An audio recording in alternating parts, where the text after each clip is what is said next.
Eli Cane had owned Grover's flat for the better part of an hour, and in that hour he had done little more than stand beside his horse and look. He had felt the deed, folded thick and official in his coat pocket, a dozen times on the ride out from Crestfall. It was real. The 12 years of sleeping in bunkhouses from Texas to Wyoming, of eating dust and mending other men's fences, of saving every last dollar that did not go to beans or bacon or the patching of his boots. It had all funneled down into this. 200 acres of Colorado land that no one else wanted. The drought of '83 had been cruel to this place. It had scoured the land down to its bones, leaving behind a platter of cracked earth and sun-bleached rock. The creek bed that gave the flat its name was a pale, meandering scar.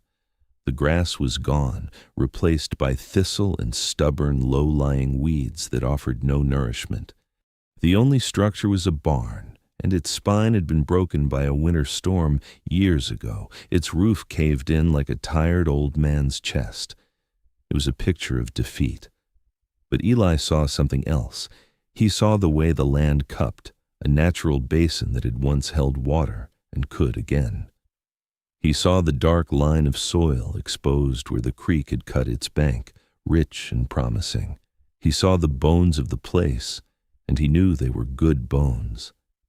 He was 33 years old, a man built of quiet labor and unending patience.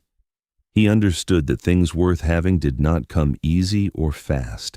This land was like him, scarred and overlooked, but solid underneath.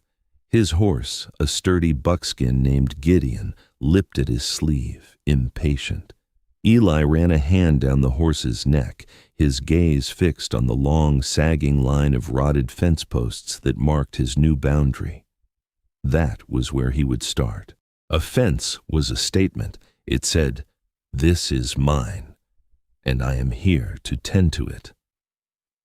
He was so lost in the planning of it, in the silent calculation of wire and posts and days of sweat, that he did not hear the other horse until it was nearly upon him. He turned, his hand resting instinctively on Gideon's neck, a gesture of quiet reassurance. The horse that approached was a stark contrast to his own rugged mount. It was a thoroughbred, a magnificent bay with a coat that shone like polished mahogany, even in the flat, dusty light. And the rider was its match. She was young, perhaps 24, and sat her saddle with an easy, innate grace that spoke of a lifetime of riding the best stock. Her riding habit was dark green, impeccably tailored, and free of the trail dust that seemed to cling to everything Eli owned. Her hair was the color of dark honey, pinned up beneath a smart, narrow-brimmed hat. Her face was composed, her eyes a clear, intelligent gray, and they were fixed on the caved-in barn with an expression of faint, clinical disbelief. She pulled her horse to a halt a few feet away, her gaze sweeping from the barn to the barren fields, and then, finally, to him. A small, incredulous smile touched her lips. "You really bought it then," she said. It was not quite a question, more confirmation of a foolish rumor. Eli just looked at her. He had seen her before, of course. Everyone in the county knew Katherine Aldridge. She was Thomas Aldridge's daughter, and Thomas Aldridge was a name that carried the weight of 1,000 head of prime cattle, of sprawling ranges that drank up half the horizon, and of a bank account that was the stuff of local legend. The Aldridge Ranch bordered Grover's Flat to the east, a kingdom of lush, irrigated pastureland next to his 200 acres of ruin.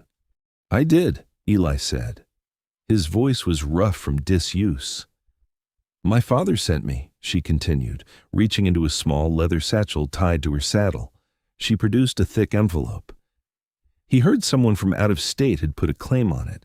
He's offering you $500 cash to sign it over and keep riding. That's $100 more than the county records say you paid." Eli's eyes stayed on her face. He did not look at the envelope. $500 was a fortune. It was more than he had made in the last 3 years combined.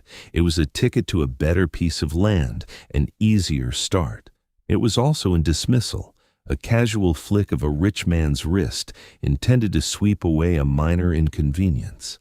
He had spent 12 years of his life to stand on this ground. He had dreamed of this particular view, the sweep of the valley, the jagged line of the mountains to the west, for the last 6 months, ever since the land agent in Denver had shown him the plat map. He had imagined the feel of this specific dirt under his boots. "It's not for sale," he said. The words were quiet but immovable. Katherine Aldridge blinked, a flicker of surprise in her calm gray eyes. It was clear she was not accustomed to having her father's offers refused. She held the envelope for a moment longer, then slowly slid it back into her satchel. Her gaze moved past him to the line of rotted posts he had been studying. She took in the lay of the land, her head tilted slightly. She was not just looking, she was reading. He could see it in the way her eyes traced the gentle slope of the ground, the dry wash that cut across the northern corner. "You're planning to fence the southern boundary first," she said, another statement, not a question. He was.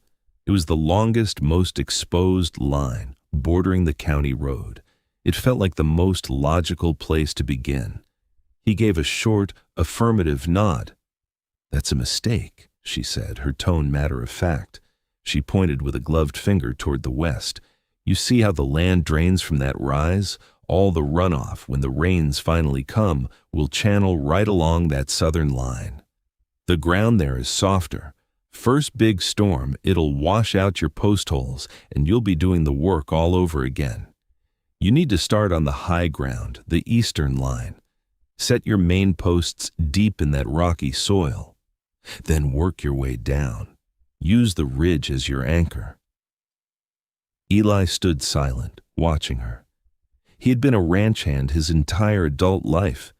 He knew how to set a fence. He'd been about to do it wrong. He could feel a dull flush of heat on the back of his neck. He had been so focused on the statement of the road-facing fence that he had ignored the quiet, patient language of the land itself. She, in less than a minute, had read it perfectly. She seemed to sense his discomfort, the stiff pride of a man corrected. "My father taught me to read a water table before I could read a book," she said, a hint of softness entering her voice. It was not an apology, but an explanation. "He says a rancher who doesn't understand water is just a farmer who's going to fail." Eli looked from her to the eastern ridge. She was right. It was as plain as day. Now that she'd pointed it out, the logic was unassailable. He hated that it was. "I'll think on it," he said, the most he could offer in the way of concession. She gave him a small, knowing nod, as if she had expected no more. "You do that!" She gathered her reins, her fine horse shifting eagerly beneath her. "The offer stands, should you change your mind about the work involved." And with that, she turned her horse and rode away, her back straight, her pace unhurried. Eli watched her until she was a small, dark figure against the vast, empty landscape. He stood there for a long time, the silence of the flat settling back around him, now filled with the echo of her voice and the undeniable sting of her correct assessment. He looked at the southern boundary, then at the eastern ridge. He was not going to be the man to say she was right. But the next morning, at dawn, he unloaded his post-hole digger and his new wire on the high ground along the eastern ridge. The work was brutal. The sun was a hammer, and the earth was an anvil. He spent his days digging, setting posts, and stretching wire until his hands were raw and his muscles screamed in a language he knew well. He slept in the ruin of the barn, having cleared a small space and patched a section of the roof with salvaged timber and a canvas tarp. The fence came first. A home was a luxury. A boundary was a necessity. He did not see Katherine Aldridge for 3 days. He told himself he was glad for the solitude. He worked better alone. But he found his eyes drifting toward the Aldridge lands more often than he cared to admit, scanning the horizon for the sight of a bay thoroughbred. On the fourth day, she appeared. He was setting a corner post, tamping the earth around its base with a heavy iron bar, the rhythmic thud the only sound in the vast quiet. She rode up and sat her horse on the other side of his new fence line, watching him work. The fence was only half built, a skeleton of wood and wire, but it was straight and strong. It was anchored to the ridge, just as she had said. She said nothing for a long time. Eli kept working, his movements deliberate, his face set. He would not acknowledge her first. He finished tamping the post, tested it with his full weight. It was solid as a rock. "It's a good line," she finally said. Eli wiped a line of sweat from his brow with the back of a dusty glove. "It'll hold," he replied, his voice flat. "You're using cedar posts. They'll last," she observed. "My father always says a pine post is a fool's errand." "Your father seems to say a lot of things," Eli said, unable to keep a dry edge from his tone. A small smile played on her lips. "He does. It's one of his defining features." She shifted in her saddle. "I brought you something." She unstrapped a small canvas bag from behind her cantle and leaned down to pass it over the top wire. He hesitated, then took it. It was heavy. Inside was a loaf of bread, still faintly warm, a wedge of cheese, and a jar of cool water. He had been living on jerky and hardtack for 4 days. The smell of the fresh bread made his stomach clench. "You don't have to do that," he said, his voice stiffer than he intended. "I know," she said simply. "My mother believes that a man working alone is an offense against civilization. She would be horrified if she knew I let you eat jerky all week." He looked at the food, then back at her. Her gray eyes were steady, without a hint of pity. It was a simple, practical gesture, an offering of neighborliness, nothing more, or so he told himself. "Thank you," he said, the words feeling clumsy in his mouth. She nodded. "The town is talking, you know. They say Thomas Aldridge's girl is spending her afternoons watching a broke rancher dig holes in the ground." "Let him talk," Eli said, setting the bag down carefully. "Talk is cheap. Fencing is not." She laughed, a real clear sound that seemed startlingly loud in the quiet air. "That it is not. Well, I'll leave you to it. Don't let the sun cook what little sense you have." She rode off again. Eli watched her go, then sat down in the thin shade of a cedar post and ate the bread and cheese. It was the best meal he had ever had. Her visits became a ritual. Every 2 or 3 days she would appear on her bay horse, a silent observer at first, then a quiet conversationalist. She never stayed long. They spoke of the land, of the weather, of the price of cattle in Denver. Their talk was a careful dance around the edges of anything personal, a shared language of practicalities. He learned that she had a deep and abiding knowledge of ranching, an understanding of soil composition and animal husbandry that was as profound as any man's he had ever met. She had grown up reading the land the way other girls read novels, and its stories were written in her bones. He, in turn, revealed himself not through words but through work. She saw the steady, relentless progress of his fences. She saw the way he cleared the creek bed of debris, the way he began the painstaking work of shoring up the walls of the ruined barn. She saw a man who did not make grand gestures, but who laid a foundation of 1,000 small, perfect efforts. He was slow, solid, and utterly determined. One afternoon, her father came instead. Thomas Aldridge was a man who looked like he had been carved from the same rock as the mountains that framed the valley.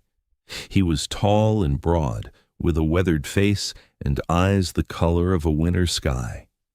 He did not dismount, but sat his own powerful horse just on his side of the new fence line, a silent, imposing figure. 2 of his ranch hands waited a respectful distance behind him. Eli was working on the barn, trying to reset a heavy support beam. He stopped when he saw them, his hammer held loose in his hand. He waited. "Cane," Aldridge said, his voice a low rumble. "The fence is good work, straight and tight." "Thank you, Mr. Aldridge," Eli said. "My daughter's taken an interest in your project," Aldridge continued, his gaze sweeping over the desolate flat with clear distaste. "She has a soft heart for lost causes." Eli's hand tightened on the hammer. He said nothing. "Let me be plain," Aldridge said, leaning forward slightly in his saddle. "Katherine is intended for a man who can match her, a man of standing, of property, not a cowboy sleeping in a caved-in barn while he puts his last dollar into wire. Whatever ideas you might be getting, I advise you to put them aside. Crestfall is a small town. A man's reputation is all he has. You wouldn't want to get a reputation as a man who overreaches." It was not a threat, not exactly. It was a statement of fact, a clear, cold delineation of the world as Thomas Aldridge saw it. There were lines, and Eli was on the wrong side of them. The new fence between them seemed to grow taller, thicker. Eli looked at the powerful man. He thought of Katherine's clear, intelligent eyes, of the sound of her laugh. He thought of the bread and cheese. He thought of the 12 years of work it had taken him to earn the right to stand on this piece of dirt. "I'm just building my fence, Mr. Aldridge," he said, his voice even, "and I'm tending to what's mine." Aldridge stared at him for a long, hard moment, his eyes searching for a weakness, a flicker of fear. He found none. He straightened up, gave a curt nod, and wheeled his horse around. His men followed. Eli stood there until they were gone, his heart pounding a slow, heavy rhythm against his ribs. He was not afraid of Thomas Aldridge, but he was for the first time afraid of the hope that had begun to take root in the barren soil of his own heart, a hope that was as foolish and unlikely as trying to grow grass on this ruined land. Katherine did not come back for a week. The silence was heavier than before. The work felt harder, the sun hotter. He told himself it was for the best. Aldridge was right. He had nothing to offer her but calloused hands and a piece of broken land. But the logic of it did nothing to ease the ache of her absence. When she finally returned, there was a new tension in the air between them. They spoke less. The comfortable quiet they had shared was now filled with unspoken things. He saw the faint shadow of worry in her eyes. She saw the new, guarded set of his jaw. Her father's words hung in the air between them, an invisible fence. One evening, a storm rolled in from the mountains, a rare and violent gift. Thunder cracked the sky open, and rain fell in gray, driving sheets. Eli stood in the semi-sheltered opening of his barn, watching the downpour. He saw the water channeling away from the high ground, flowing harmlessly past the deep-set posts of his eastern fence line, just as she had said it would. The southern line, where he had wanted to start, was a running river of mud. He smiled, a small, tired, private thing. She was still right. The fire started late in the night, 2 weeks later. A dry lightning strike, they said afterward. It hit the hayloft of the Aldridge's prize breeding stable. By the time the ranch hands raised the alarm, the whole structure was a tower of flame, a terrifying orange beacon against the black velvet of the night sky. Eli saw the glow from his barn. It was too bright, too fierce to be a lantern. It was in the direction of the Aldridge homestead. He did not hesitate. He saddled Gideon in record time, his mind clear and cold. He was just a neighbor.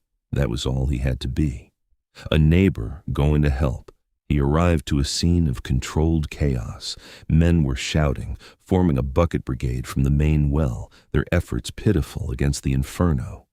The air was thick with smoke and the horrifying sound of panicked horses. Thomas Aldridge stood near the front, his face a mask of grim disbelief, shouting orders that were swallowed by the roar of the fire. Eli swung down from Gideon and ran toward him. "How many inside?" he yelled over the din. "2," Aldridge shouted back, his voice raw.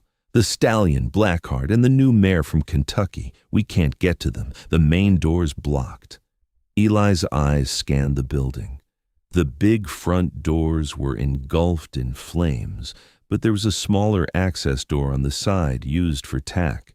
It was smoking, but not yet burning. "I'm going in," Eli said. "Don't be a fool, son. It's a death trap." Aldridge grabbed his arm. Eli shook him off, his eyes fixed on the door. He had spent his life around horses. He knew their fear. He also knew that the man who owned them was the same man who had warned him away, who considered him less than nothing. It did not matter. The animals were what mattered. He ripped his neckerchief from his neck, soaked it from a bucket, and tied it over his face. He took a deep breath and plunged through the side door. The heat was a physical blow. The air was a toxic soup of smoke and burning hay that clawed at his lungs.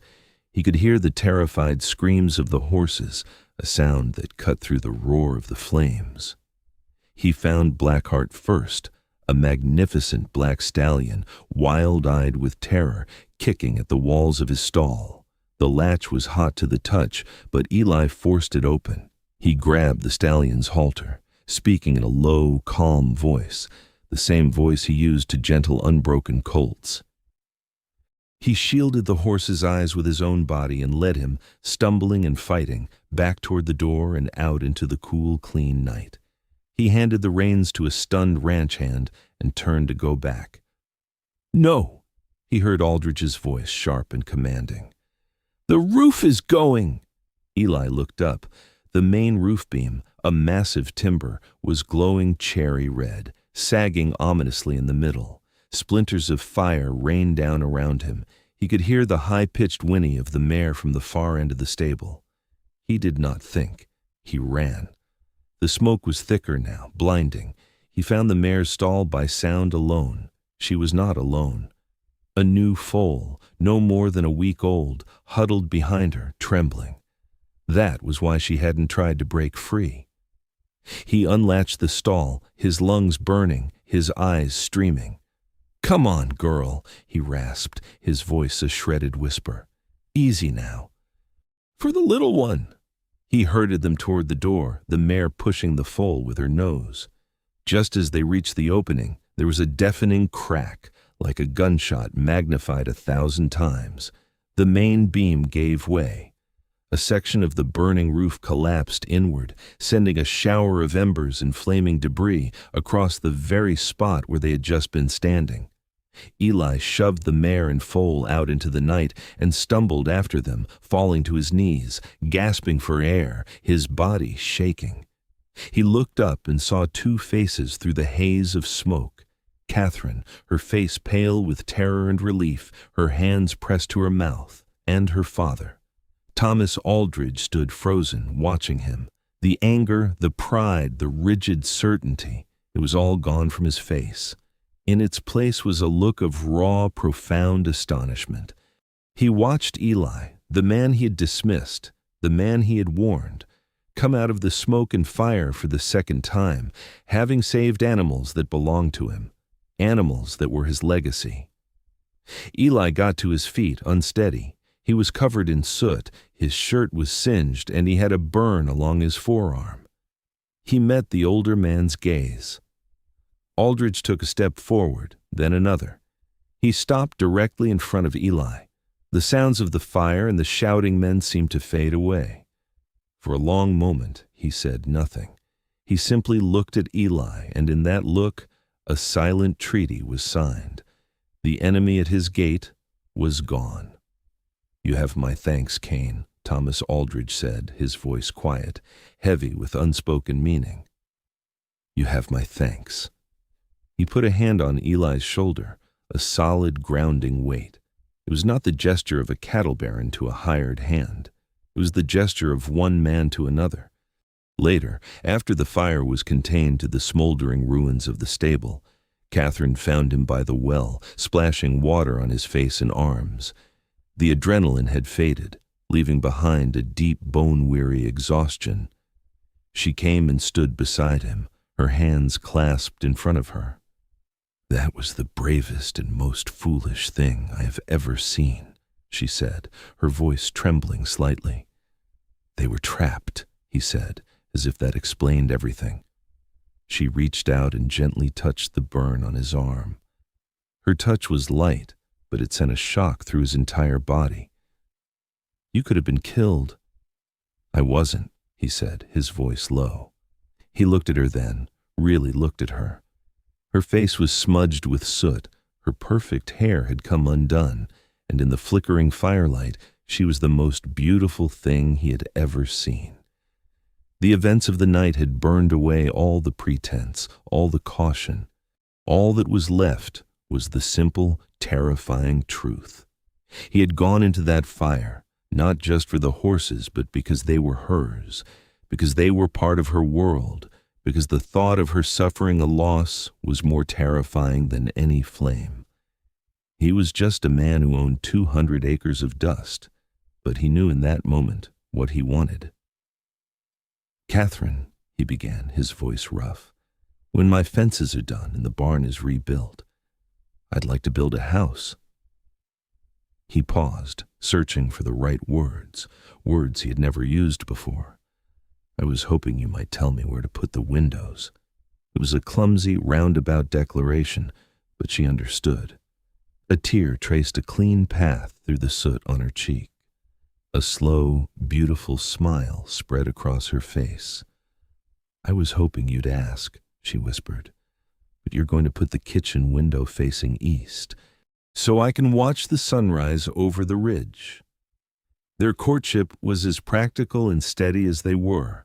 It was not a thing of flowers and poetry, but of shared labor and quiet understanding. Eli finished his fences, and Katherine was often there, handing him staples or citing a post to make sure it was true. He rebuilt the barn, and she helped him draw the plans, arguing good-naturedly about the placement of the hayloft versus the tack room. Her father would ride over, ostensibly to check on the progress, and would end up staying for an hour, talking to Eli about cattle prices and the best way to reseed a barren pasture.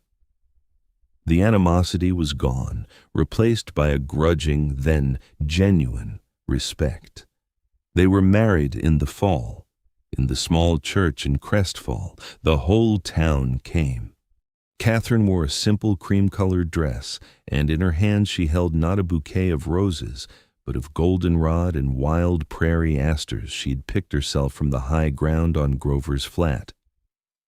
Eli stood at the altar in a new suit that felt stiff and foreign, but when he looked at her walking toward him, he felt a sense of rightness so profound it settled deep in his bones.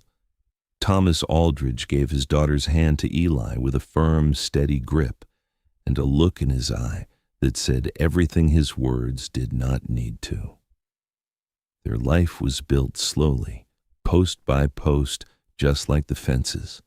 The house went up on a small rise overlooking the creek, with a wide porch and a big kitchen window that faced east. The rains came, as they always do, and the land began to heal. The seeds Katherine had chosen, a hardy mix of buffalo grass and blue grama, took root. The flat that had been a study in brown and gray began to show faint strokes of green. They started with a dozen head of cattle, culls from her father's herd, and built from there. The days were long, the work was hard, but it was their work, their land, their life.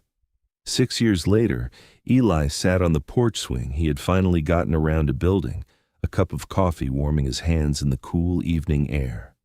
The sun was setting, painting the western sky in hues of orange and deep purple.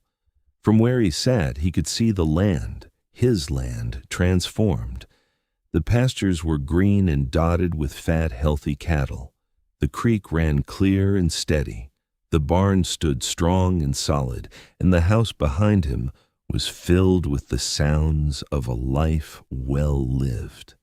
Katherine came out and sat beside him, leaning her head against his shoulder. Her hands were busy mending a small tear in a boy's shirt.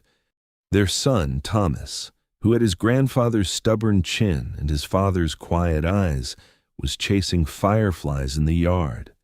Their daughter Sarah, a whirlwind of honey-colored hair, and her mother's sharp intelligence, was trying to coax the ranch dog into a game of fetch. "You were slow about building this swing," Katherine said, her voice content. Eli smiled into his coffee cup. "Got it done, didn't I?" "You always do," she said, a familiar, fond teasing in her tone. "Eventually." He looked out at the eastern ridge, where his very first fence line still stood, straight and true. He remembered the proud, beautiful girl on the thoroughbred horse, telling him he was doing it all wrong. He remembered the smoke and the fire, and the moment he knew he would risk anything for her. He looked at the family they had made, the home they had built from nothing but dust and determination. She was right. He had been slow to see it, slow to understand it, slow to act on it.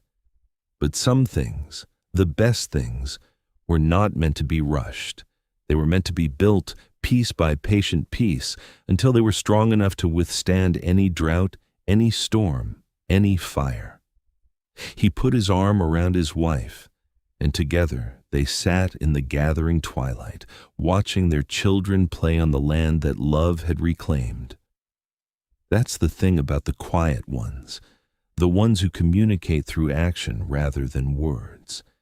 Their declarations are not found in speeches, but in the straightness of a fence, the soundness of a roof, the courage to walk into a fire. Love, for them, is a verb. It is the steady daily act of building, of tending, of protecting. And that kind of love, the kind built on a foundation of sweat and substance, is the kind that truly lasts. Thank you for riding with me today. I'm grateful you were here. Until next time, keep riding and keep writing.